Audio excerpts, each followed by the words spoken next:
Assalamualaikum warahmatullahi wabarakatuh. Selamat siang atau selamat pagi, mungkin di beberapa tempat lainnya, atau mungkin bahkan selamat malam. Eh, Salam jumpa kembali dengan seminar rakyat ARMP yang diadakan secara rutin, minimal 1 bulan sekali, sebagai bagian dari komitmen ARMP untuk memasyarakatkan kemandirian pangan yang diinisiasi oleh masyarakat. Seperti sudah sering disampaikan bahwa ARMP membuat program-program baik yang berbayar maupun tidak, yang tujuannya adalah meningkatkan kemandirian pangan di masyarakat, sehingga masyarakat itu know your food, know your farmer. Kenali makananmu dan kenali petanimu atau siapa yang menghasilkan pangan. Karena kan bisa jadi tuh bahwa kita mengetahui sebuah jenis makanan yang baik, namun kita belum mengusahakannya sendiri sehingga kita harus membelinya. Oke, makanan itu baik, tapi apakah itu dikelola dengan baik juga di farmnya sana, di pertaniannya di sana? Mungkin labelnya meyakinkan. Nah, asal memang tahu dan yakin bahwa itu memang baik, maka tentunya itu baik. Tapi tentu akan lebih baik lagi jika makanan yang baik tadi itu adalah kita hasilkan di sekitar kita sendiri, kita kelola sendiri, dan apa yang menjadi kebutuhan kita sehari-hari tersebut, dan memang sering kita konsumsi tersebut, itu adalah berasal dari ladang kita sendiri, lahan kita sendiri, dan sehingga kita tahu persis kualitas dari pangan tersebut. Nah, tentu yang akan menjadi pertanyaan berikutnya atau isu berikutnya adalah, tapi kan nggak tahu gimana caranya untuk bisa bercocok tanam di lahan yang sedemikian sempit ini, Mas, gitu kan. Oh, jangan khawatir. Bahwa berkebun lestari alam itu bisa diwujudkan di kondisi lahan apapun. Di kondisi yang sempit bisa, bahkan di yang tanpa tanah pun bisa. Nah, ini kebetulan sekali bahwa hari ini kita akan mendengarkan cerita dari Kak Almira di Jakarta. Di Jakarta loh ini loh ya, bukan di Bogor, bukan di Bandung yang tanahnya luas seperti itu. Ini mereka berkebun lestari alam di Jakarta. Nah, kalau berkebun mungkin banyak lah yang melakukan praktek berkebun, namun lestari alam dengan memperhatikan aspek-aspek, dengan memperhatikan perspektif kelestarian alam, nah ini yang akan menjadi menarik dan kita akan belajar dari Kak Almira. Dan juga nanti kita juga akan belajar juga dari Kak Liung di Bandung. Dua-duanya ini, Kak Almira maupun Kak Leon ini dua-duanya di tengah kota nanti. Ya, di tengah pemukiman lebih tepatnya. Jadi bukan di ladang yang luas, bukan di lahan yang luas. Nah, kalau Kak Liung nanti akan cerita tentang lebih ekstrim lagi, bukan di pekarangan tapi di atap gedung. Jadi tanpa tanah, bagaimana mengupayakannya dan bagaimana mendesainnya. Sekali lagi, bukan sekedar berkebun, namun berkebun yang memperhatikan aspek-aspek kelestarian alam. Yuk, kita sapa dulu ya, Kak Almira. Bisa sapa teman-temannya di sini, ini sudah beberapa sudah pada hadir. Oh, ada Mas Riwi. Ya, Mas Riwi nih. Supporter. Ya, ya, Mbak Almira. Oh, suaranya tadi sempat Assalamualaikum terputus. semua. Ya, Mas Chandra Mas Waalaikumsalam. Liung. Ya, juga Ya, halo. ya Kak Liung di Bandung nih ya. Di rumah ini, Ya, Pak. iya Pak, di rumah. Oke. Baik. Tadi seperti sudah saya sampaikan bahwa kita akan mendengar kisah dari beliau berdua ini. Kak Almira, Kak Liung akan bercerita tentang bagaimana mengelola, menata kebunnya, baik di pekarangan maupun di rooftop tadi, dengan menggunakan ilmu. Nah, dengan ilmu kanuragan yang dipelajari di ARMP gitu kan, di mana jurusnya itu adalah sebuah jurus pamungkas. Nah, namanya adalah PDC, Permaculture Design Course. Itu adalah sebuah kelas belajar yang cukup panjang dan cukup padat materinya. Beberapa sempat ada yang hampir menyerah dan segala macam. Beberapa juga memang juga sudah menyerah. Nah, Kak Almira dan Kak Leong adalah termasuk dua dari sekian banyak dari peserta kelas PDC yang telah menyelesaikan kelasnya dengan sebaik-baiknya, dan kita akan dengarkan kisah mereka dari mendesain lahannya dengan menggunakan metodologi PDC ini, dan kemudian mungkin kita juga akan bisa dengar kisah prakteknya saat ini. Sekarang kita akan dengar kisah berikutnya tentang bagaimana Kak Liung di Bandung yang akan menceritakan bagaimana menghadirkan kelestarian alam, bagaimana menghadirkan biodiversity, keanekaragaman hati, upaya beliau akan seperti apa, yang sudah dipersiapkan seperti apa, kondisinya sebelumnya seperti apa, dan keinginan ke depannya seperti apa. Nah, itu adalah yang Kak Liung dan teman-teman lainnya pelajari waktu PDC kemarin, dan yang dilaksanakan mulai Februari tahun 2021 kemarin. Nah, sekarang kita akan dengarkan kisahnya. Oke, Kak Liung, sudah siap bercerita ke teman-teman?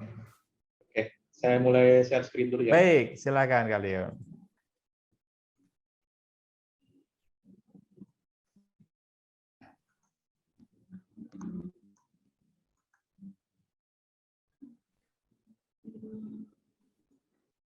Oke, mungkin terima kasih kepada Pak Chandra dan juga tadi mungkin pendahuluan dulu ya dari Kak Almira, menurut saya luar biasa sekali gitu ya, itu sangat inspiratif, tidak terbayang lah gitu bahwa ternyata dengan pekarangan apalagi di kota Jakarta begitu banyak hal yang bisa dioptimalkan dan kita bisa hidup selaras dengan alam gitu ya.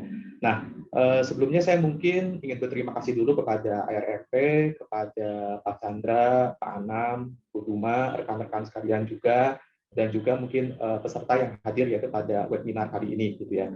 Nah, sesuai dengan topiknya kan di sini sebenarnya kita akan membahas mengenai perjalanan ya. Jadi saya coba berbagi apa yang mungkin menjadi proses bagi saya dalam mengenal, kemudian juga mempelajari permakultur dan coba untuk menerapkannya di proyek pertamanya, yaitu adalah di rooftop garden gitu atau kebun atap gitu. Nah, tagline yang saya angkat di sini adalah zero to zero. Nah, apa itu zero to zero? Mungkin nanti saya akan paparkan yaitu sedikit aja. Nah, mungkin sedikit aja introduction. Ya, nama saya adalah Liung. Saat ini saya tinggal di Kota Bandung, yaitu Jawa Barat ya. Oke. Nah, untuk agenda pada kali ini saya coba bagi menjadi 4 bagian. Yang pertama adalah introduction, yang mungkin tadi sudah disampaikan ya. Kemudian yang kenal itu sebenarnya. Nah, yang pertama sendiri adalah sebenarnya mengenai zero to zero. Apa sih zero to zero itu sendiri gitu ya bagi saya, yang mungkin bisa jadi semoga bisa menginspirasi teman-teman juga. Kemudian yang kedua adalah desain kebun yang ada pada saat PDC di bulan Februari kemarin ya. Jadi semuanya itu kemudian coba diimplementasikan. Nah, walaupun memang ini progresnya harus akui ya, memang saya masih minim sekali lah istilahnya begitu, tetapi saya harapkan semoga mungkin dengan yang mini-mini bisa mendapatkan yaitu banyak feedback juga dari teman-teman, dan juga siapa tahu juga mungkin bisa menginspirasi bagi teman-teman yang kebetulan punya landscape yang sama ya, yaitu adalah di kebun atap gitu. Nah, kita masuk ke zero to zero lah. Nah, zero to zero ini sebenarnya adalah tagline yang saya angkat sebagai refleksi perjalanan saya di permakultur. Nah, kenapa? Karena saya merasa bahwa perjalanan saya ini berangkat dari satu titik nol ke titik nol yang lainnya lah. Background saya sebenarnya adalah secara akademisi, background saya itu engineer gitu, saya nggak ada kaitan sama sekali dengan pertanian sebelumnya gitu. Nah, tapi kalau boleh dibilang kapan pertama kali saya berkebun itu udah lama sekali gitu. Mungkin pada waktu saya kecil ya, dulu waktu masih sekolah, benar-benar masih lugu istilahnya, saya berkebun yaitu dengan cara yang mungkin sangat konvensional saat itu. Ya, memang ini sebenarnya lebih eksperimen aja sih istilahnya seperti itu. Jadi saya nanam cuma satu jenis tanaman aja, tomat. Saya ingat saat itu pakai pupuk kimia, NPK, mungkin dulu ZA, saya masih ingat lah istilahnya, karena dulu kebetulan ada toko pertanian yang dekat dengan rumah lah. Dan hasilnya memang banyak sekali gitu ya. Nggak hanya buahnya yang banyak, tapi juga ternyata kutu putihnya juga banyak, istilahnya begitu. Dan ketika ada kutu putih, ya respon saya apa? Pestisida kimia gitu ya. Saya beli aja lah istilahnya begitu, karena dulu tahunya pengetahuannya benar-benar sangat minim, tidak tahu pengetahuan tentang pertanian organik ataupun yang lainnya. Ya sudahlah, basmi aja istilahnya gitu. Nah, tetapi ternyata hasilnya ya tanamannya akhirnya mati, kutu putihnya entah kemana, sementara saya sendiri keracunan gitu ya. Jadi dulu saya pernah sampai jadi korban pestisida lah, tapi ya untungnya memang tidak sampai masuk rumah sakit, cuma muntah-muntah sama mual-mual aja. Nah, tapi di situ akhirnya saya memang jadi cukup trauma lah dalam berkebun. Kayaknya berkebun ini serahkan aja ke yang ahlinya deh, istilahnya begitu ya. Kayaknya berkebun ini sesuatu yang susah, istilahnya gitu ya. Iya, Bukan iya. untuk orang Maaf yang saya mungkin, interupsi, Kak Leo. oh ya, Saya baru paham. Itu artinya kucing terkapar itu benar-benar oh Kak iya, Leo itu waktu itu. saya benar-benar, Pak. Jadi benar-benar ini pengalaman saya pertama kali pestisida ya. Jadi kalau dapat cerita-cerita dari Pana atau juga Pak Chandra, banyak petani kita yang mungkin jadi korban pestisida, ya saya sangat ya terenyuh juga lah istilahnya gitu. Karena memang saya juga pernah jadi korban atas kebodohan saya sendiri lah, istilahnya Iya, seperti iya. itu. Oke, lanjut, silakan. Nah, sampai akhirnya kemudian mungkin saya vakum cukup lama ya, tidak pernah mau berkebun lagi. Kemudian sampai akhirnya mungkin tahun lalu pandemi, yang memang di saat itu kita mungkin punya banyak waktu luang juga, dan melihat adanya, oh kayaknya ada tempat kosong nih di rooftop, sayang sekali kalau nggak kita optimalkan. Nah, kenapa hidroponik saat itu? Karena memang ya hidroponik memang cukup tren lah di urban farming ya. Dan pilihannya saat itu juga, oh kayaknya kalau hidroponik ini steril deh. Kemudian kan kita akan buatnya itu di dalam greenhouse, kita nggak akan nanti berurusan dengan hama-hama seperti kayak kutu putih dan lain-lainnya gitu ya. Dan segala sesuatunya bisa terkontrol gitu ya, pupuknya bisa kita atur gitu ya, dosisnya dan lain-lain. Dan memang hasilnya seperti tadi gitu, ketika diberi pupuk ya tumbuhnya luar biasa gitu. Tapi kembali yaitu muncullah masalah-masalah, yaitu kendala-kendala. Nah, yang akhirnya ini kemudian membuat saya jadi berpikir sih gitu, apakah ada sebuah metode berkebun yang bisa menyelesaikan masalah tanpa menimbulkan masalah baru gitu. Nah, ini yang kemudian saya coba cari istilahnya gitu. Nah, pencarian saya berlanjut sampai ke browsing-browsing lah gitu ya. Nah, yang pertama kali meracuni saya sebenarnya tentang permakultur ini adalah pada saat saya menonton videonya Kang Luki ya, dengan rumah kayu permakulturnya di Dai TV saat itu. Wah, saya bilang inspiratif sekali nih, apa ya ini permakultur? Langsung coba cari gitu ya, baca bukunya permakultur dari Bill Mollison, wah pusing istilahnya gitu ya. Itu buku-buku yang benar-benar sangat teknis sekali, nggak ngerti. Kemudian akhirnya cobalah cari referensi lokal, yaitu dari buku IDEP, mulai paham, sampai akhirnya kemudian join di Facebook permakultur, dan lebih yaitu mendapatkan yaitu insight-nya lagi setelah join IRMP, yang menurut saya memang sangat membantu sekali bagi saya pribadi, dan juga bisa bertemu yaitu dengan banyak rekan-rekan lainnya yang juga memiliki satu frekuensi yang sama lah istilahnya gitu. Nah, akhirnya saya ikut kebun rumah mandiri ya di akhir tahun kemarin, dan kemudian ikut PDC yaitu di awal yaitu tahun yaitu 2021 ini. Nah, setelah itu akhirnya saya baru tahu nih permakultur itu sebenarnya apa gitu ya. Dan mungkin bagi setiap orang punya bisa memiliki yaitu arti definisi permakultur yang berbeda-beda seperti yang mungkin tadi disampaikan oleh Mbak Amira gitu ya. Nah, tapi kalau boleh saya menyampaikan diri saya sendiri, sebenarnya ada dua hal yang membuat permakultur itu jadi favorit bagi saya. Pertama adalah etik prinsipal, yang kedua adalah desain yang holistik. Nah, etik prinsipal ini kenapa gitu? Karena ternyata awalnya saya mencari alternatif dari metode berkebun, gitu. Tetapi ternyata yang saya dapatkan itu jauh daripada itu. Gitu. Permakultur itu tidak hanya sekedar berkebun, ya, tidak hanya sekedar bertani. Gitu. Lebih daripada itu, saya mendapatkan sebuah etik dan prinsipal gitu, yang riset pandangan atau paradigma saya yang sebetulnya mungkin salah. Gitu, ya. Dan yang kedua adalah permakultur juga tidak berbicara mengenai masalahnya tanaman aja, gitu, tetapi juga holistik, gitu, ya, melibatkan itu berbagai macam elemen-elemen yang terintegrasi lah. Nah, kalau kaitannya dengan tagline Zero to Zero, nah kenapa saya kembali ya, karena tadi lah dimulai dari saya berkebun konvensional titik nol, kembali lagi ke titik nol lagi, kemudian saya coba hidroponik, kemudian kembali ke titik nol lagi, sampai akhirnya saya menemukan titik nol yang baru, yaitu di permakultur ini sendiri. Dan kemudian end goal-nya apa nih istilahnya gitu ya. Nah, end goal-nya itu ternyata yang saya dapatkan yaitu dari beberapa lah istilahnya konsep yang saya dapatkan di permakultur. Pertama adalah zona 00, di mana zona 00 ini yang mungkin nanti perkatakan kalau yang mungkin sudah definisi atau penilainya belum memahami ya. Dan di mana zona 00 ini artinya adalah diri kita sendiri. Artinya adalah sebuah proses desain ataupun sebuah sistem itu dikembangkan, ya dimulai dari perubahan mindset diri kita sendiri, gitu ya. Nah, ini yang memang bagi saya sangat berkesan sekali ya, karena saya mungkin tidak bisa punya keleluasaan untuk mengembangkan yaitu zona-zona lainnya lah, karena mungkin keterbatasan mindset yang ada. Tapi saya bisa mulai dari diri sendiri.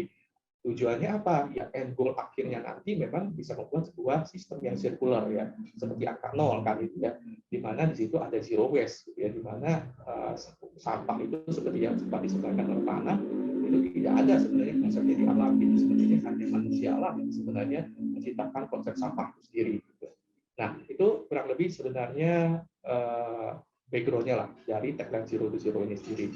Nah, yang kedua adalah saya coba sharing aja, mungkin akan secara singkat ya, karena di sini mungkin cukup detail, tetapi saya coba sampaikan highlight-nya desain daripada kebun yang saya dapatkan dari kursus PDC. Jadi saya sangat beruntung sekali bisa join ARMP dan mengikuti kursus PDC ini, benar-benar ya menurut saya dapat sebuah metode atau sebuah ilmu yang komprehensif dan juga terstruktur. Nah, terstruktur ini yang memang menjadi favorit saya juga, gitu ya. Kadang-kadang mungkin pada saat kita melakukan metode atau desain, bagi orang yang awam itu sangat sulit yaitu bagi kita mau mulainya dari mana, tahapan-tahapannya seperti apa. Nah, tapi dengan pemaparan desain course ini memberikan guidance lah bagi kita tahap demi tahapnya itu yang harus kita lakukan seperti apa. Nah, tahapan pertama adalah yang memang pasti membuat visi misi dari landscape yang akan kita buat ini sendiri. Nah, kenapa visi misi ini penting? Ya, ternyata memang ya kita harus pastikan visi misi kita itu selaras dengan etik dan prinsip pemaparan yang ada. Kemudian yang saya rasakan juga bermanfaat adalah pada saat nanti proses desain ataupun implementasi, di mana mungkin akan ada perubahan, akan ada modifikasi, gitu ya. Mungkin ada yang kita harus rombak. Nah, kita bisa kembali lagi nih ke visi-visi yang ada, istilahnya untuk bisa menemukan solusi-solusi atas masalah-masalah tersebut. Gitu. Nah, kemudian setelah visi-visi, ya memang tahap awal yang kita lakukan adalah identifikasi daripada lahan. Nah, ini adalah lahan yang menjadi target project-nya ya. Sebenarnya ini ada di Kota Bandung, tepat yaitu di pinggir jalan raya, sebenarnya berupa rumah toko 4 tingkat ya, di mana tingkat 1 untuk toko, tingkat 2 untuk tempat tinggal, sementara tingkat 3 dan 4-nya lah yang ini jadi rooftop yang menjadi yaitu kebun tangkap itu sendiri. Nah, selebihnya mungkin sekedar hanya beberapa informasi mengenai iklim yang bisa didapatkan yaitu dari BMKG lah. Nah, ini lebih lengkapnya lagi mungkin gambarannya saya bagi menjadi 2. Area ini adalah area yang ada di lantai 3, yaitu yang saya sebut sebagai area 1, dan juga area yang ada di lantai 2, yaitu disebut sebagai area yang ada di lantai 4 yang disebut sebagai area 2 ya. Nah, sebenarnya sebelumnya rooftop ini benar-benar kosong sih sebenarnya gitu ya. Mungkin kalau teman-teman lihat di sini ada beberapa planter bed, sebenarnya itu ada sejak saya mengikuti yaitu kelas yaitu kebun rumah mandiri gitu. Sementara untuk greenhouse ini sebenarnya sudah ada sejak yaitu saya coba membuat yaitu hidroponik yaitu di tahun lalu. Gitu ya. Nah, tahapan berikutnya adalah setelah kita punya identifikasi daripada lahannya, sejarahnya dan lain-lain, kita coba mapping yaitu daripada elemen-elemen yang ada menjadi sebuah kota dasar atau basement. Nah, konsep basement ini juga yang menurut saya sangat menarik dan membantu sekali ya, walaupun mungkin karena konteks saya ini sendiri adanya di lahan rooftop, di mana mungkin beberapa contohnya seperti topografi atau peta tanah atau peta air yang mungkin menjadi tidak relevan. Di mana konteks yang saya sampaikan di sini adalah hanya berupa peta udara atau mungkin bisa dibilang seperti gambar denah lah. Kurang lebih elemen-elemen apa saja yang sudah ada saat ini, istilahnya seperti itu sebelum proses desain nantinya. Dan kemudian yaitu dari situ, ini contohnya untuk yang area pertama ya. Sementara ini contoh yang di area kedua. Nah, dari situ adalah kita masuk ke tahap berikutnya adalah melakukan pengamatan, observasi dan pengamatan, yaitu sesuai dengan prinsip permaculture ya. Nah, di sini apa saja sih yang bisa diamati? Ya, pada saat itu kita bisa mengamati iklim atau tren iklim yaitu secara bulanan. Ya, mungkin karena keterbatasan waktu pada saat PDC tersebut, ya kita bisa menggunakan data dari sumber eksternal ya. Nah, tetapi juga kita bisa melakukan pengamatan langsung di lahan kita, yaitu adalah microclimate. Dan memang ini menjadi sangat relevan sekali bagi saya, konteksnya adalah di rooftop. Kenapa? Ya mungkin kalau banyak orang banyak mengira, oh kalau Kota Bandung itu mungkin suhunya sejuk ya, istilahnya gitu ya. Mungkin tidak terlalu panas, gitu. Tetapi ternyata konteksnya adalah untuk di microclimate dia di rooftop, itu suhunya itu bisa jauh lebih tinggi gitu ya. Saya ukur sendiri bisa 2 atau 3 derajat jauh lebih tinggi dibandingkan dengan suhu yang ada di luar. Gitu. Termasuk juga kondisi anginnya yang lebih berangin lah dibanding dengan yang ada ya di pekarangan lah, seperti itu. Kemudian kita juga melakukan ya pengamatan terhadap kehidupan liar yang mungkin di sini teman-teman bisa lihat ya memang tidak banyak lah istilahnya gitu, apalagi ada di pinggir jalan di urban area mungkin kita sangat sulit untuk bisa menemukan banyaknya kehidupan liar yang ada saat ini. Nah, elemen-elemen yang kita punya itu sendiri akhirnya kita coba kelompokkan menjadi 3 bagian, tanaman, kemudian juga hewan dan juga structure. Nah, selesai kita melakukan proses survei dan pengamatan, selanjutnya adalah analisis. Nah, di Permakacar atau PDC ini juga banyak sekali metode-metode yang diajarkan untuk melakukan proses analisis. Ada random assembly, kemudian ada sektor analisis, dan yang mungkin cukup populer atau terkenal juga yang mungkin sudah pernah dibahas itu di seminar-seminar sebelumnya adalah scale of permanence, dan di mana kita mengelompokkan ke dalam grup-grup tertentu sesuai dengan sejauh mana ya kita bisa merubahnya ya dari yang paling sulit ataupun yang paling mudah, dan kemudian kira-kira action point-nya apa yang nanti kita bisa harapkan. Nah, setelah kita melakukan proses itu semua, nah pastinya kita sudah hampir masuk nih ke tahapan desain, gitu ya. Dimana sebelum masuk ke tahapan desain, pasti kita sudah terbayang nih, visi-visi saya gambarannya seperti ini. Tetapi kayaknya tantangannya akan dihadapi seperti ini loh, istilahnya. Nah, di mana konteksnya adalah untuk kebun atapik sendiri, yang memang bagi rekan-rekan pasti sudah bisa menebak lah. Pertama adalah yang mungkin tidak luas. Kemudian yang kedua, zonasi-zonasinya juga mungkin terbatas. Dan juga opsi tanaman ataupun hewan ataupun strukturnya juga mungkin tidak banyak ya. Jadi kembali sih sebenarnya bahwa tetapi bukan berarti tidak bisa dilakukan sama sekali. Ini ya bahwa pemangku kebun bisa diterapkan yaitu pada berbagai macam bentuk landscape. Tetapi memang kita perlu mengadaptasinya istilahnya dengan konteks landscape yang kita miliki. Dan mungkin jadi challenge juga misalkan adalah dari sisi microclimate atau juga lebih dominannya pola-pola non-alami. Nah, bagi saya sendiri selain tantangan itu juga ada kendala-kendala yang memang lokal lah di tempat saya, misalkan adalah untuk biomasanya itu terbatas, kemudian juga untuk kompos mungkin masih minim, kemudian sistem tangkapan airnya juga belum terinstall, istilahnya seperti itu. Itulah mungkin beberapa tantangan yang nanti menjadi konsiderasi pada saat kita membuat desain nantinya. Nah, ini tahapan yang sudah masuk ke tahapan desain. Jadi di tahap yang pertama adalah kita membagi dulu menjadi zona-zona ya, di mana ada dari zona 0 sampai dengan zona 6 ya biasanya. Nah, tetapi konteksnya untuk landscape yaitu daripada rooftop ini memang pasti terbatas. Di sini hanya ada zona 0, zona 1 yaitu adalah lebih ke kitchen garden-nya, zona 2 orchard ini sebenarnya quote unquote juga ya sebenarnya karena memang dengan keterbatasan lahan ya kehadiran zona 2 ini juga sebenarnya tidak bisa optimal lah istilahnya gitu. Kemudian zona 5 yang memang pada saat itu dari Pak Anam sendiri yaitu meminta yaitu untuk tetap setiap desain itu menghadirkan itu zona 5. Kenapa? Karena ya memang disinilah zona di mana kita bisa berinteraksi yaitu dengan alam liar lah gitu ya, tanpa kita perlu melakukan yaitu proses intervensi. Gitu ya.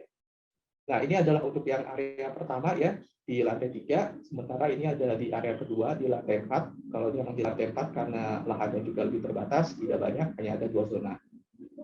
Nah, setelah kita membuat zona, tahapan berikutnya lebih detail lagi, gitu ya, lebih deep lagi, di mana untuk setiap zonanya kita identifikasi atau kita desain yaitu daripada elemen-elemen yang nanti kita perlukan. Nah, contohnya adalah seperti ini, saya sebagai contoh aja ya, yaitu di area 1, zona 1. Ada kurang lebih ada 15 elemen, di mana mungkin elemen paling besarnya itu adalah berupa kitchen garden, yang mungkin di situ bentuknya adalah mandala, istilahnya seperti itu. Nah, pada saat kita mendesain elemen juga, jangan melupakan yaitu prinsip-prinsip dan etik permakater yang ada. Jadi, penting memang akhirnya yaitu di sebelahnya yaitu kita memastikan bahwa elemen-elemen yang ada tersebut yang memang sudah selaras yaitu dengan prinsip-prinsip yaitu permakater, dan juga yaitu memastikan yaitu bahwa tidak hanya jumlah elemennya juga banyak, gitu ya. Semakin banyak elemennya semakin bagus nih, ya betul sih istilahnya gitu. Tetapi juga memastikan interaksi yaitu antara elemennya juga terjadi, gitu ya. Nah ini contoh saja ya, saya akan cepat saja, saya tidak mungkin membahas waktu karena waktunya juga terbatas. Tapi teman-teman bisa dapatkan semua ini kalau teman-teman mungkin mempelajari yaitu permaculture atau juga mengikuti yaitu kelas-kelas yaitu daripada PDC gitu ya. Nah, ini sebagai gambaran lagi tadi yang sebenarnya sudah saya sampaikan sih, bahwa ketika kita membuat desain dan kita pasti ada banyak keinginan. Oh, kita pengen elemen A, elemen B, elemen C, elemen D, ya bagus sih istilahnya gitu ya. Semakin banyak elemen yang bisa kita put, ya berarti semakin baik sebenarnya gitu ya. Nah, tetapi yang jangan dilupakan juga bahwa interaksi antara elemen juga harus terjadi gitu ya. Justru ketika ada satu elemen yang kemudian mungkin tidak berfungsi apa-apa ataupun hanya memiliki satu fungsi, mungkin kita perlu consider nih sebenarnya apakah elemen tersebut diperlukan atau tidak yaitu di dalam desain tersebut gitu ya. Nah, setelah kita memiliki semua desain dan lain-lain, nah mungkin baru tahapan yang terakhir bagi saya sendiri adalah mendefine kira-kira tanaman ataupun juga hewan apa saja yang mungkin nanti akan ada yaitu di kebun tersebut ya.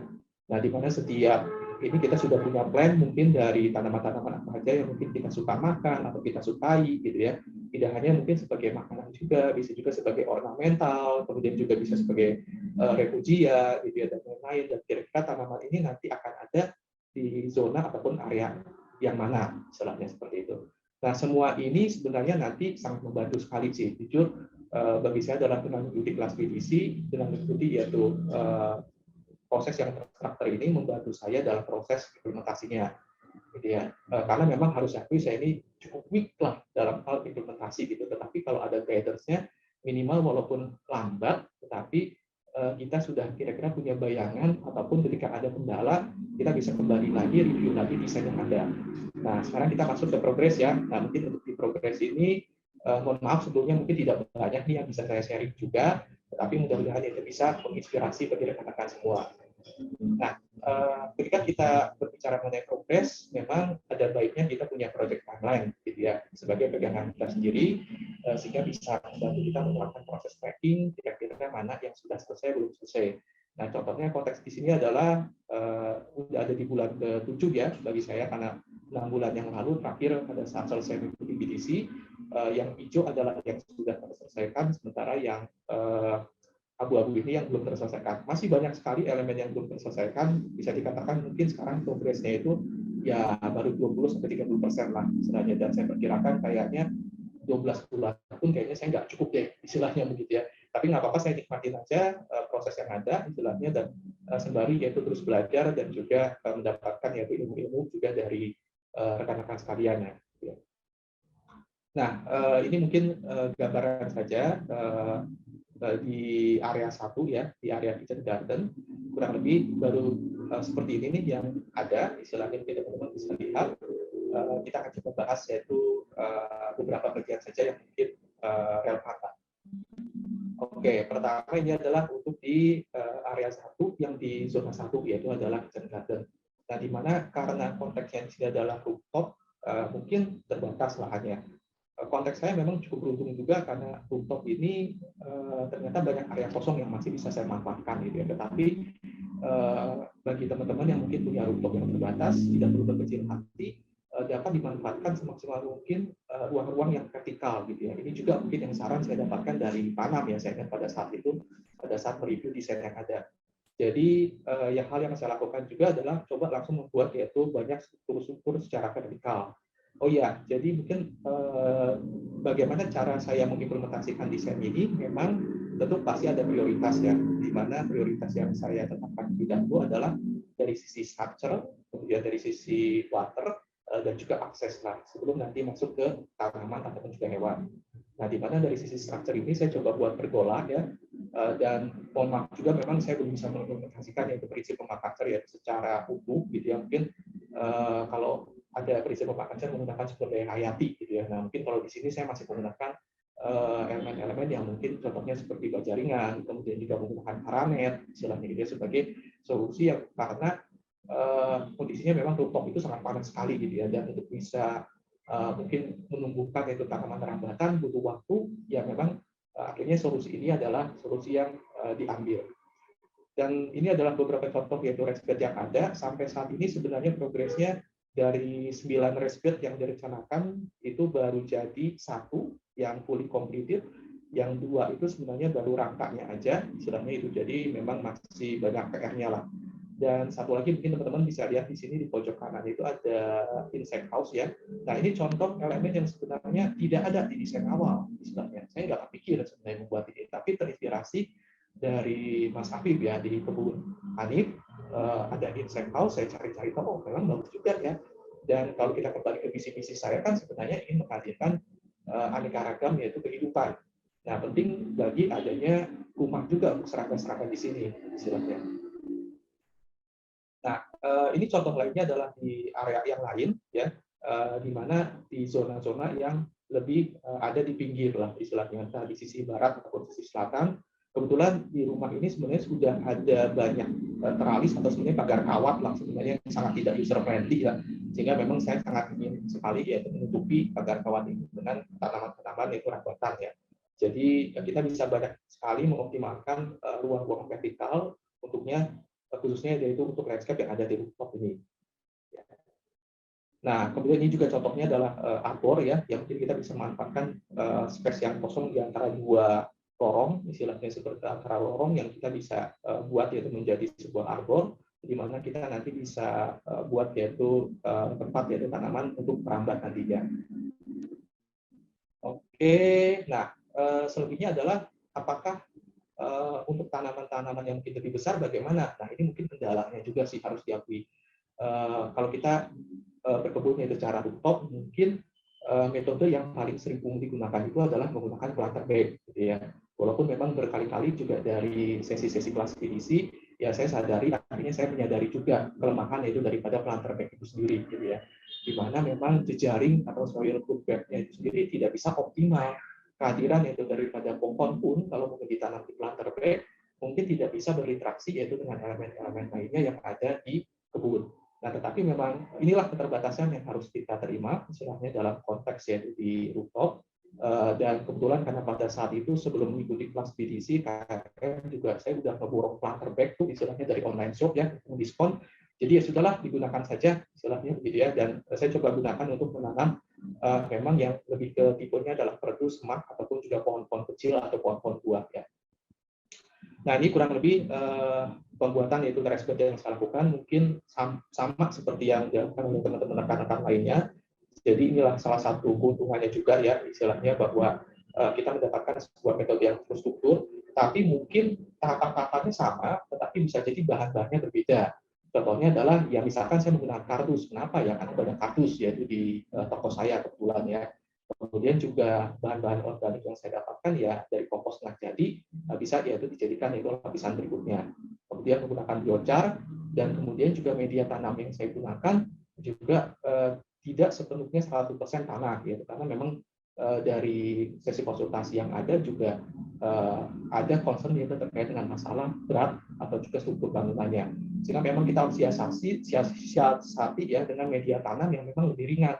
Ya sebagai contohnya bisa menggunakan yaitu kokopit. Jadi dalam pembuatan resbed ini bisa dibilang hampir 30% media tanam itu saya menggunakan kokopit ya. Selebihnya adalah tanah biasa dan juga kompos.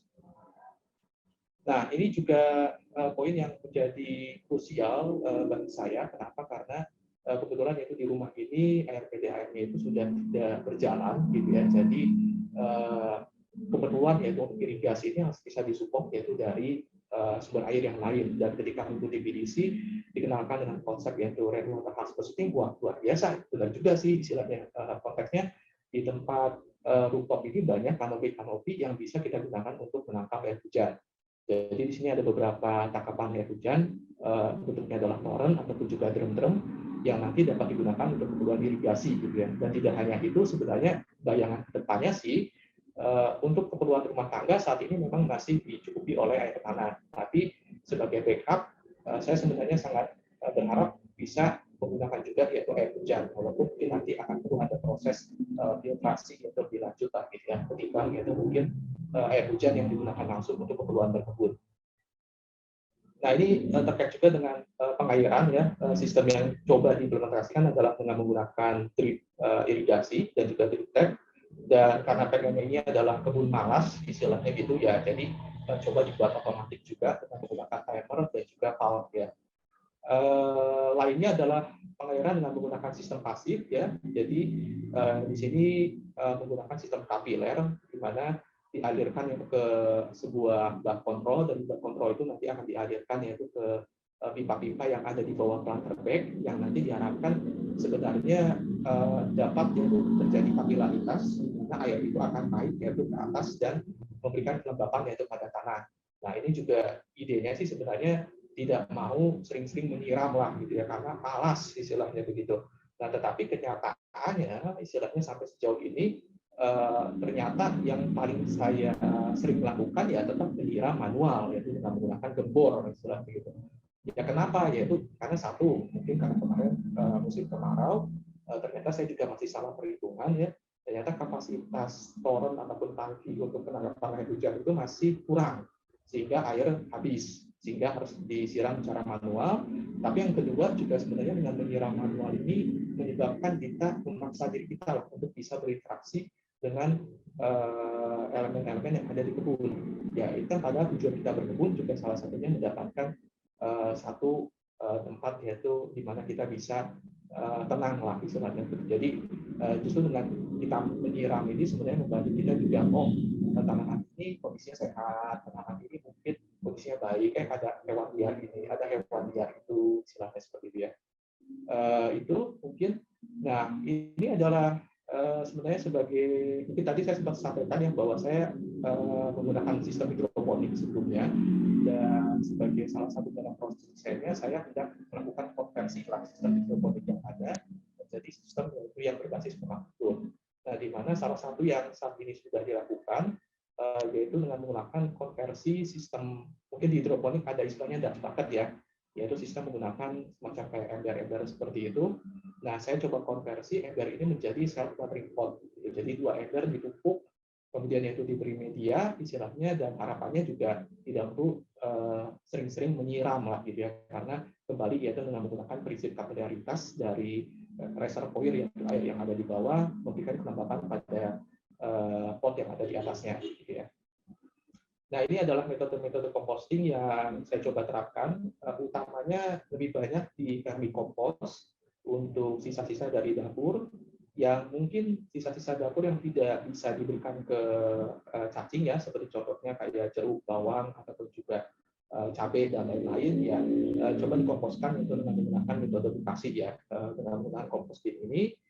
Sisanya untuk yang dari kebun dan lain-lain masuk yaitu ke kompos bag, yang memang konsepnya adalah legacy composting lagi, yang sudah dimasukin diamin aja, kemudian 6 bulan atau 9 bulan baru dipanen.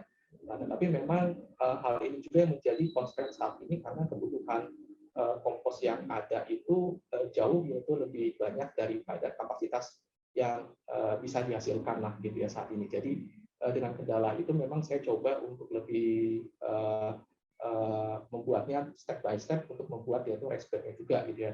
Ya dipastikan bahwa memang pada saat nanti kita membuat rice-bed, input-inputnya juga tersedia gitu ya.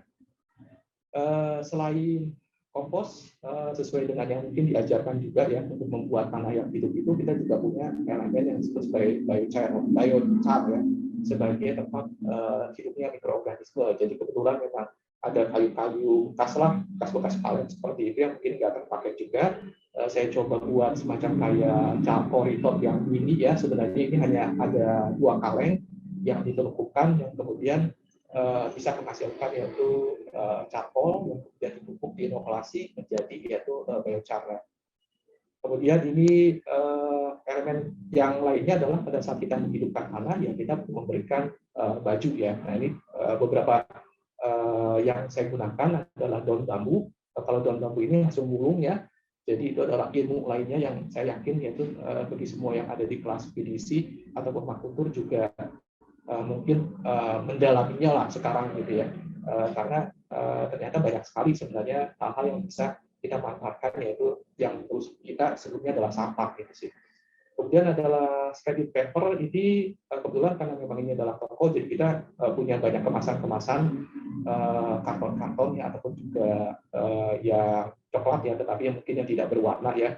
Jadi kita bisa shredded itu dan bisa kita gunakan juga sebagai mulsa. Selain memang dari sisa kebun juga bisa kita keringkan untuk kemudian itu kita jadikan yaitu mulsa nantinya. Nah, terakhir ini adalah amunisinya. Nah, jadi memang harus saya akui, saya belum banyak progres lah kalau dari sisi menanamnya ya, dari sisi tanaman ataupun juga hewan. Tahapan saat ini memang 6 bulan lebih banyak untuk membuat yaitu structure, kemudian juga water, dan yang ketiga adalah amunisinya. Nah, ini amunisi-amunisi yang coba dibuat ya sebagai jejamuan lah istilahnya gitu untuk bisa mendukung nanti untuk menghidupi tanah, memberikan itu nutrisi kepada tanah itu sendiri yang nanti akan memberikan makanan kepada tanamannya. Saya mungkin sebenarnya cukup tahan lah bagi teman-teman yang dalam organik seperti ada ekoenzim, kemudian juga ada pupuk yaitu dari kulit telur atau pupuk dari kulit pisang gitu ya, kemudian juga ellery gitu ya. Yang memang kesemuanya ini sebenarnya adalah kembali tidak perlu kita beli istilahnya gitu ya. Ya ketimbang dulu saya mungkin di tahap awal berkebun yaitu dengan menggunakan pupuk kimia, kemudian juga di hidroponik itu saya masih harus membeli pupuk. Kali ini saya sama sekali yaitu tidak perlu untuk membeli pupuk, cukup yaitu menggunakan yaitu bahan-bahan sisa yang ada diolah dan itu bisa menghidupi tanaman yang ada atau menghidupi tanah. Oke, baik, itu saja mungkin yang bisa saya sharing kali ini. Mudah-mudahan walaupun sedikit bisa menginspirasi teman-teman, khususnya yang mungkin juga punya landscape yang sama di kebun rooftop. Mungkin kata terakhirnya adalah percaya bahwa di dalam permakultur ini istilahnya juga bisa diaplikasikan yaitu ke dalam yaitu berbagai macam landscape termasuk rooftop gitu ya. Oke, baik, itu saja mungkin. Semoga bisa membantu teman-teman semua. Baik, luar biasa sekali pesannya. Terutama pesannya tadi, bahwa permaculture itu bisa diterapkan di landscape apapun. Nah, ini penting sekali dipahami oleh kita semua bahwa karena memang masih banyak yang memahaminya bahwa permaculture hanya bisa di lahan yang luas, di ladang. Tapi dari cerita dua ini tadi, bahwa Kak Almira dan Kak Liung tadi sudah jelas bahwa prinsip-prinsip permaculture sudah dipahami oleh beliau berdua, Kak Almira dan Kak Liung, dan melalui proses di kelas di PDC kemudian mendapati bahwa ternyata permaculture memang tidak sekedar berkebun seperti itu, tidak sekedar menanam tanaman, namun ada hal-hal yang melebihi itu semua, dan hal yang luar biasa tadi itu bisa diaplikasikan, bisa diwujudkan itu ke, mengutip Kaliung tadi, adalah di landscape apapun. Jadi jangan kecil hati atau jangan minder. Misalnya kalau teman-teman, saya punyanya cuman kondisi kayak gini, lahan kayak gini gitu kan. Terus kayaknya nggak bisa lah menerapkan permaculture. Pahami dulu permaculture itu seperti apa. Ya, maka insya Allah akan mendapatkan jalan tentang bagaimana menerapkannya tadi. Kalau tadi dari presentasi Kaliung tadi, itu semuanya sekarang serba organik berarti ya Kaliung ya? Sudah masih transisi sebenarnya, Pak Oke. Chandra, karena kebetulan memang untuk sayuran-sayuran annual saya masih mengandalkan hidroponik karena respect-nya belum jadi istilahnya gitu ya. Oke. Karena Jadi belum jadi tahapan aja. Ya. jadi tahapan selanjutnya adalah ketika respect ini nanti sudah dibangun, istilahnya seperti itu, dan saya sudah mulai tanam sayuran annual, ya hidroponiknya pun akan dikonversi gitu ya, sesuai dengan desain yang ada, yang mungkin bisa jadi aquaculture gitu, dan juga bisa dikembangkan menjadi ya. kolam juga istilahnya gitu sih. Wah, ini kita nantikan ini perjalanan berikutnya ini. Ini kita harus undang Kak Liung lagi untuk presentasi setahun lagi ini. Ya, nanti akan jadi seperti apa? Pasti akan sangat menarik sekali melihat ada sebuah, kalau mungkin kita pernah dengar Babilonia, Taman Babilonia itu kan taman gantung. Taman gantung karena dia ditaruh di sebuah gedung yang tinggi, bangunan yang tinggi, sehingga bisa terlihat dari jauh seolah-olah itu tergantung di awan lah, seperti itu. Loh, nanti tempat Kak Liung juga akan bisa demikian tuh nanti. Apalagi kalau kemudian bisa menularkan virusnya ya, itu ke tetangga-tetangga lainnya yang gedung-gedung tinggi itu, yang rooftop itu dikonversi menjadi rooftop garden. Wow, luar biasa sekali. Dan tentunya juga akan nanti juga mengurangi paparan panas dari matahari itu sendiri ke dalam gedungnya karena diserap oleh vegetasi dan oleh kebun yang ada. Kita ganti ke Kaliung. Ada pertanyaan dari untuk Kaliung itu adalah ini karena tadi sebutannya tadi farmer engineer gitu, jadi pertanyaannya lebih ke teknis ini. Lebih ke teknis, Pak Liung. Tentang itu tadi ada planter bag, tapi kok di bawahnya ada pipa, itu ceritanya bagaimana itu? Kali mungkin bisa ditunjukkan lagi dan dijelaskan lebih rinci di situ. Itu dulu kali nanti ada pertanyaan yang kedua. Oke, mungkin nanti saya coba tampilkan lagi ya. Ya. Sepertinya mungkin yang ini ya, sepertinya ya. Oh ya betul. Ya, jadi memang pada Boleh di saat saya slideshow, membuat Pak. desain, pada saat saya membuat desain kebun ini, salah satu kendala lah mungkin yang saya alami itu adalah masalah pengairan, istilahnya gitu. Lebih ke kendala pribadi sih sebenarnya karena malas aja istilahnya gitu ya. Karena dari dulu-dulu ya istilahnya kalau menyempatkan waktu untuk mengairi ya kebun itu pasti pikirannya butuh effort yang besar istilahnya. Jadi saya coba membuat sebisa mungkin sistem pengairan ini berjalan bisa berjalan yaitu tanpa perlu adanya pengairan yang secara manual lah. Nah, nanti yang disebutkan adalah contohnya dengan menggunakan drip irrigation ya, di mana memang perlu ada sistem yang sifatnya aktif lah, seperti contohnya dengan menggunakan timer dan lain-lain. Nah, tapi saya juga coba eksplor lagi sebenarnya ada nggak sih satu sistem yang sifatnya pasif gitu. Jadi saya sempat membaca di salah satu buku yang terkait dengan rooftop garden, kemudian juga melihat beberapa referensi ya, di mana ada yang disebut sebagai irigasi kapiler. Sebenarnya prinsipnya sih sama seperti wicking bed lah, yang mungkin sudah diajarkan juga pada PDC gitu ya, atau self watering pot juga. Nah, tetapi instead daripada kita membuat sebuah reservoir air yang besar di bawahnya untuk setiap planter bag yang besar ini, di mana kita cukup memerlukan satu pipa ya, ini adalah pipa PVC aja ukuran 3 inch, yang di dalamnya itu sebenarnya adalah berisi yaitu air yang dialiri oleh, mungkin nanti di sini ya. Nah, dialiri sumber airnya itu adalah dari ya tangki-tangki penampungan air hujan, gitu ya, yang masuk dulu ke bak kontrol yang ada pelampungnya. Jadi memastikan bahwa karena prinsip air itu kan sebenarnya pasti dia akan levelnya sama ya, ketinggian airnya itu akan sama gitu.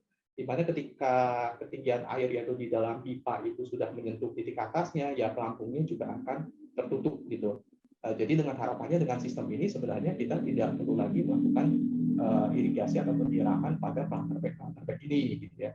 Nah, tapi konteksnya di sini memang saya masih melakukan eksperimen juga sih istilahnya gitu ya. Saya juga belum bisa melihat sejauh mana apakah sistem ini sukses atau tidak lah, ataupun kalau mungkin berjalan tetapi apakah optimal ataupun juga tidak optimal istilahnya gitu. Karena kebetulan karena beberapa waktu yang kemarin itu musim kemarau, jadi tangki airnya juga kosong, sehingga akhirnya saya harus melakukan penyiraman yaitu secara manual juga, akhirnya yaitu ke planter bag yang ada. Mudah-mudahan itu bisa menjawab. Oke. Cukup menjawab, cuman mungkin sepertinya untuk lebih detailnya ini terkait dengan pertanyaan kedua Pak Liung. Pertanyaan kedua adalah apakah Pak Liung membuka workshop untuk mendampingi para entusias yang ingin berkebun dengan engineering seperti yang didesain oleh Kak Liung tadi, atau mungkin ada kegiatan yang di mana mungkin pertanyaan lebih terbuka dulu adalah apakah boleh dikunjungi rooftopnya, dan kemudian mungkin ada sesi-sesi tertentu yang mungkin Kaliung membuka kepada publik untuk belajar sesuatu dari situ. Oke, jadi sebenarnya kalau saya sih sebenarnya very welcome sekali ya gitu ya, kalau ada yang bisa juga datang bahkan bisa memberi feedback sebenarnya begitu. Tapi hanya memang kondisi saat ini kebetulan kan adanya di lantai 3 dan juga lantai 4 ya, aksesnya memang saat ini harus melewati yaitu toko lah, dan kebetulan karena di toko ini sendiri kita ada jam operasionalnya istilahnya gitu. Jadi ya mungkin masih ada keterbatasan lah dari sisi itu untuk bisa mengakses rooftop ini gitu. Tapi saya sih sangat berharap ke depannya ketika nanti ini semua sudah jadi lah gitu ya. Kalau sekarang memang harusnya ini masih setengah-setengah juga sih. Kalaupun mau berkunjung kayaknya sayang sekali karena mungkin belum bisa melihat ya tuh secara sistemnya secara keseluruhan gitu kurang lebih. Tapi mudah-mudahan saya berharap nantinya bisa secara desain, secara keseluruhan bisa terimplementasi sehingga menjadi sebuah referensi lah bagi teman-teman yang mungkin nanti ingin berkebun di atap. Nah, tetapi sebenarnya kalau kita bisa bilang referensinya sebenarnya sudah cukup banyak sih sebenarnya yang berkebun di atap ini ya. Pada awalnya saya juga berpikir wah kayaknya susah nih istilahnya gitu ya, jarang ada orang yang berkebun di atap. Tetapi ternyata kalau kita cari-cari baik di permakultur atau juga orang yang berkebun secara organik itu banyak sekali gitu, dan urban farming itu kan sudah menjadi tren yaitu khususnya dalam pada saat pandemi itu. Yang perlu kita lakukan adalah hanya memastikan aja pada saat kita melakukan urban farming ini khususnya adalah di rooftop ya kita bisa kembalikan lagi ke prinsip-prinsip yaitu permakultur itu sendiri sih. Nah, terkait dengan engineer, ya mungkin sebenarnya ya ini memang sebenarnya kelemahan saya sih sebenarnya malah. Saya juga jadi malah ingat dulu pesan dari Pak Hanan, jangan terlalu eksak istilah gitu ya. Ini memang masih terbawa-bawa sih istilahnya gitu. Jadi saya berkebun itu seperti orang teknisi istilahnya gitu ya. Padahal sebenarnya itu mungkin yang kurang baik lah sebenarnya, karena kalau kita bicara dengan alam ya kita harus bisa fleksibel gitu. Karena terkadang kalau kita menggunakan pola atau mindset engineer, kadang ketika kita menghadapi kendala atau tantangan dari alam, kita akan kesulitan lah istilahnya gitu ya. Harapannya juga sebenarnya mungkin teman-teman jangan fokus kepada tekniknya ya. Tekniknya bisa bermacam-macam, saya yakin disesuaikan dengan kondisi teman-teman, disesuaikan juga dengan material dan bahan yang ada, dan tidak perlu berpikir kok harus seperti ini ya, lakukan aja dulu istilahnya, sebatas bahkan cuma membuat itu sebuah raised bed aja, kemudian dengan media tanam yang ada menanam itu udah memenuhi tujuannya gitu. Masalah teknik itu ya hanya jalan-jalan aja sih istilahnya, mungkin bisa teman-teman lakukan, atau dalam konteks saya mungkin karena udah jadi kebiasaan yang terbawa-bawa lah misalnya seperti itu sih.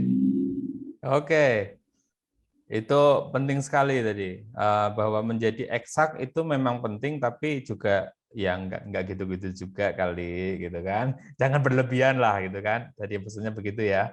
Jadi karena kita ada berinteraksi dengan alam, dan alam itu ada unsur-unsur yang tidak hanya eksak. Nah, sehingga diharapkan bahwa saat kita berinteraksi dengan alam, maka tidak hanya eksaknya saja yang kita bawa ke sana, seperti itu.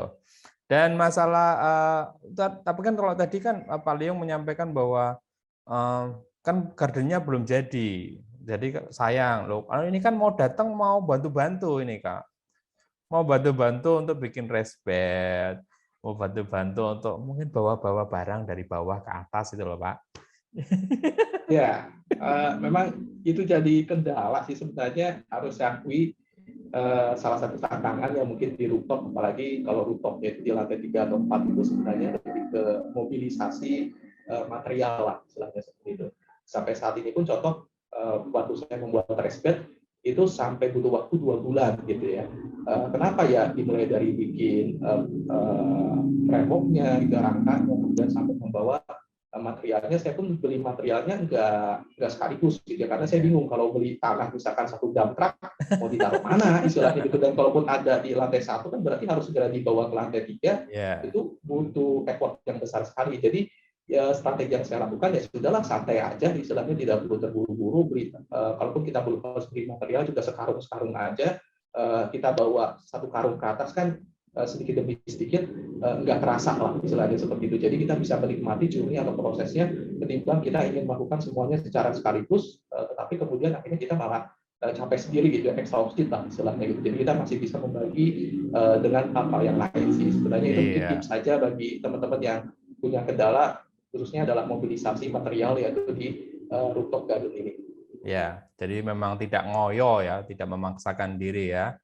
Kaliung ya, itu penting sekali dan itu memang salah satu pesan yang kita sampaikan kepada setiap pembelajar baik kelas PDC maupun kelas Kotaka. Ini sekaligus saya menginformasikan bahwa menginformasikan ulang Kaliung, Kalmira ini adalah peserta dari kelas KRM, dulu namanya KRM, sekarang namanya Kotaka. Nah, untuk kelas Kotaka itu akan kita mulai di 28 Oktober ini, di bulan ini. Nah, kalau PDC itu akan kita mulai di Maret 2022 nanti, jadi masih agak panjang. Silahkan yang teman-teman yang hendak belajar permaculture, baik dari yang kalau Kotaka itu lebih terbatas konsepnya, konteksnya, karena itu lebih ke pekarangan dan tujuannya untuk pertanian keluarga atau family farming. Nah, kalau PDC itu lebih luas, itu komprehensif sekali, dan itu berjalannya adalah 90 hari. Dan itu akan kita jalankan di Maret nanti. Kalau sekarang sedang berjalan kelas PDC yang dimulai di Agustus lalu. Baik, sekaligus menginformasikan bahwa minggu depan ARMP masih ada seminar rakyat satu kali lagi di bulan Oktober ini, dan kemudian nanti acara berikutnya adalah di bulan November nanti. Untuk minggu depan kita akan belajar dari guru kita secara langsung, Pak Anam akan menyampaikan tentang judul seminarnya agak misterius ini. Pertanian tanpa merek, gitu kan. Nah, nanti akan bersama Pak Anam, nanti juga ada Pak Octavius dari Biodynamic Indonesia.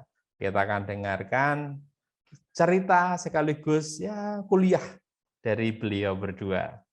Oke, terima kasih Pak Liung, terima kasih Mbak Almira atas waktunya yang sudah menyempatkan untuk berbagi kepada kita semua. Saya sangat yakin apa yang Kak Almira, Kak Liung sampaikan itu sangat menginspirasi para pendengar semuanya, dan semoga ini juga tidak sebatas menginspirasi dan berhenti, namun juga teman-teman juga nantinya bergerak untuk mempraktekkan berkebun lestari alam. Baik, terima kasih sekali lagi Kak Almira, Kak Liung, dan kepada teman-teman teman-teman semuanya yang sudah turut hadir. Kita berjumpa lagi minggu depan ya. Terima kasih semuanya. Wassalamualaikum warahmatullahi wabarakatuh.